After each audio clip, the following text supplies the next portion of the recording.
कुछ ऐसी ही है। मैं अपना रोना रोने आया हूँ, अपने हालात से दो चार हूँ, दिल बाहर आ रहा है, आंखें आंसू से तंगी। मैं बताऊँ तो क्या बताऊँ, ज़बान गलत रही है, बयान करना चाहता हूँ लेकिन ये लफ्ज़े लेकिन क्या भला है कि तुम लेकिन से आगे नहीं बढ़ते। साफ साफ बातें करो, पहले दोबारा ही दुखना बताऊं। अगरचे मुझे दीगर काम भी है, जगह जगह से आए हुए सवालों के जवाब देते हैं और फतवे भी लिखते हैं। हजरत मुझे भी फतवा ही लेना है, आप मुझे फतवा दीजिए, सिर्फ फतवा, आप मुझे फतवा दीजिए, सिर्फ फतवा, फतवा फतवा फतवा फतवा। क्या तुम्हारा दिमाग आउट हो गया है? पागल तो नहीं हो गए? अपने हालात तो बताओ, क्या मसला और क्या परेशानी है? कुछ बताओगे तो फतवा दूंगा। मुफ्ती साहब, दुनिया मुझे सच्चू मियां कहती है। मैं एक किसान हूँ, एक कुदरत से मेरी अपनी जोरों के साथ अच्छी जिंदगी गुजर रही थी। हर मोड़ पर हमदर्दों और दिली लगाव था। वो मुझसे बहुत मोहब्बत करती थी, बच्चों की शोहरत और घर की हिफाजत को वो अपना फरीज़ा समझती थी। उसका हुस्न जवान भी लाखों में एक था, उसका नाम भी बड़ा नेक था, अनमोल। अरे सच्चू मियां, मैंने आपके से असबाबे हैरानी पूछी है, ना कि बीवी को उसको जवान पर तफसील की सांस मत भरो। असल वजह क्या है वो बताओ। मुफ्ती साहब माफ कीजिए, असल में बात ये है, कल मैं अपनी जोरों अनमोल से कह गया था कि खेत पर नाश्ता लेकर आ जाना, लेकिन उसने देर कर दी। मेरे इंतजार की घड़ियां वक्त हो चुकी थी। मैं रास्ता तक गया, जब मैंने किसी जानिब से उसके आने की आहट को महसूस नहीं किया तो मैं घर की तरफ चल दिया। रास्ते में वो नाश्ता लेकर आ रही थी, मुझसे कुछ माजरत करना चाहती थी, लेकिन मैं गुस्से में सुरख हो रहा था। मैंने तलाश की दुनिया पाया की, उसकी जान मुंह में आ गई। वो रोती चीखती घर जा बैठी। चंद रंगीन वीडियो गुजरे थे, मुझे दिन में सितारे नजर आ गए। हौसला अफजाई भी करते रहे। क्यों, क्या आपकी पढ़ाई में इजाफा हो गया था या दिन में सिर्फ तुम्हारे ही लिए गुजार हुए थे? फिर तो तुम अक्लमंद आदमी हो कि दिन ही में सितारे देखते हो।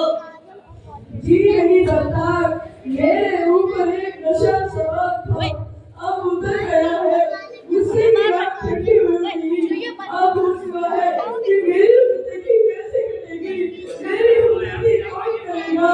जब पड़ोसियों ने मेरे बतलाया कि मस्जिद में बड़े मुफ्ती साहब बैठे हुए हैं, वही तुम्हारा मसला हल कर सकते हैं, इसीलिए मैं दौड़ता हफ्ता आया हूँ।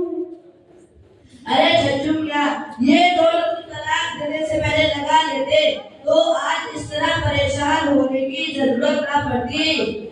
लेकिन अफसोस अफसोस, जो रिश्ता जिंदगी भर के लिए जोड़ा गया था, तुमने उसे तोड़कर एक बेकसूर औरत पर जुल्मों सितम के पहाड़ लाए और एक भी वक्त में तलाक की तीनों गोलियां वायद कर दी।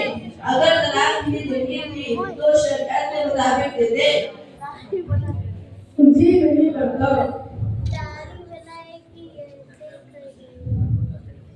हजरत, बड़ी चूक हुई, शरीयत से नाअंजान होने की वजह से। आप मुझे बताइए कि शरीयत में तलाक देने का तरीका क्या है, ताकि आने वाले वक्त में मैं होशियार हो जाऊं। हमारी शरीयत नहायत आसान और हमदर्द है। उसका कानून है, जब मियाँ बीवी के दरमियान कोई इख्तिलाफ हो जाए, बीवी नाफरमान या बदखिसलत हो तो शोहर को चाहिए वो इनकार बर्दाश्त करे, तो फिर औरत के हैज से पाक हो जाने के बाद एक तलाक दे दे, जिसमें उसने बीवी से मुलाकात ना की हो, या तीनों तलाकें तीनों पाकिया यानी दोहर में दे। एक सूरत ये भी है कि एक ही दोहर में तीनों तलाकें दे दे, लेकिन बेहतर सूरत पहली वाली है। अगर तुम पहली सूरत इख्तियार कर लेते तो आज इस तरह परेशान होने की जरूरत ना पड़ती। बगैर निकाह के अपनी बीवी के साथ रुजू कर सकते थे, लेकिन अब पछताए क्या होता है जब दुनिया जुड़े खेल। हजरत, बड़ा दर्द है, सीना चल रहा है। अब कोई ऐसी सूरत बताइए ताकि दिल सुकून में हो जाए। छज्जू मियां, तुम्हारी हालत देखकर एक सूरत जहन में है, लेकिन वो भी कल हालत में है। हजरत वो सूरत क्या है? वो सूरत बताइए जरा लंबी, बस सूरत निकालिए। सूरत सूरत सूरत सूरत सूरत सूरत वो सूरत सूरत बताने की है कि उस औरत का निकाह किसी दूसरे शख्स से हो जाए और वो शख्स भी तुम्हारी तरह तलाक दे दे, तो उस औरत के इद्दत गुजारने के बाद तुम उस औरत से निकाह कर सकते हो। लेकिन ये जरूरी नहीं कि उसका दूसरा शौहर तलाक भी दे दे, क्योंकि उसने अपनी जिंदगी गुजारने के लिए शादी की है, ताकि तुम जैसे बेवकूफ अनादार की तरह औरतों की जिंदगी से खेलने के लिए। लिहाजा तुम कोई दूसरा रास्ता ढूंढो, इसी में तुम्हारी खैर है।